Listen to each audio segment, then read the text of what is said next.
ones that we were talking about. If anybody brings me some proof, or if you guys email me at stoopidpolitics@yahoo.com with proof, a voting record that's consistent. Yes, ma'am. I just have a question, actually, on how he stands about certain issues, because I get into health and vitamins and things like that a lot, and I've been doing a lot of reading on the internet regarding how the FDA is, you know, it's becoming a monster and trying to control everything, and I know that there's a lot of control right now coming down, and people are afraid that they're going to try and tighten it too tight so that they can't even buy vitamins and natural resources as easily as they've been. Yeah. How does he, I mean, I know that he was a doctor. Yes, 30-year OBGYN, delivered 4,000 babies. So how does he feel about the FDA and Oh, he's totally against it.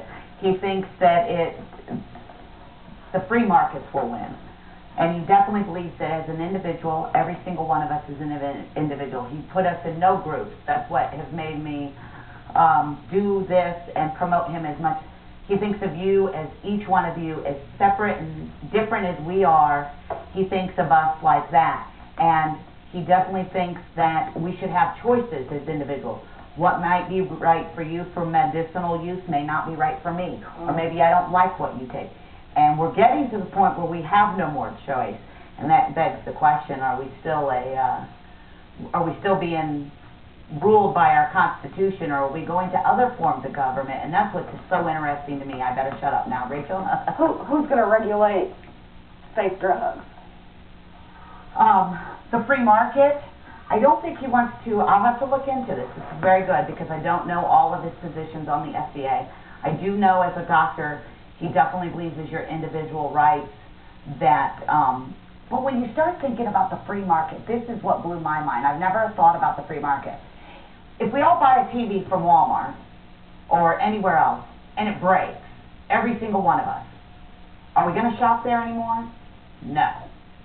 So why are we so afraid of confidence in ourselves and the free market?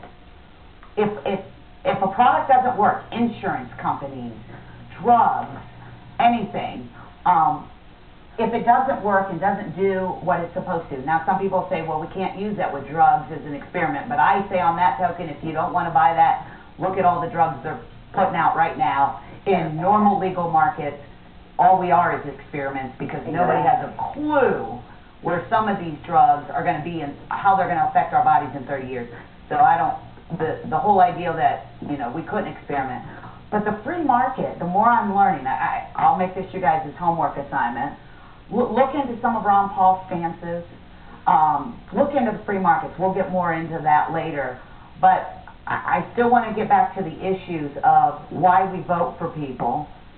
And that is what's very important to me that I wanted to bring you guys here, is that we start voting for people based on the issues. And we don't do the sound bites. And we don't do the slick hair. We don't do it because they're a woman. We don't do it because they're a color. We don't do it for any other reason than we look at a voting record and say, oh, this is what this man stands for. And then you check it. You say, did he vote that way? Not only what he says in his stump speeches, but did he vote that way? And I think you'll be shocked when you start, that's just your I need to shut up part. Well, just another question. You seem like you're really well versed on the issues, and that's where I'm going to now, because I do want to vote on the issues. I don't want to just vote casually. I want to go in with a purpose. How does he stand on, well, I know it's popular now to talk about the border issue because everybody's made it, a thing to talk about. And we were talking about flip-flopping before, and I know there's a lot of people flip-flopping on that issue. Where does he stand on the border issue?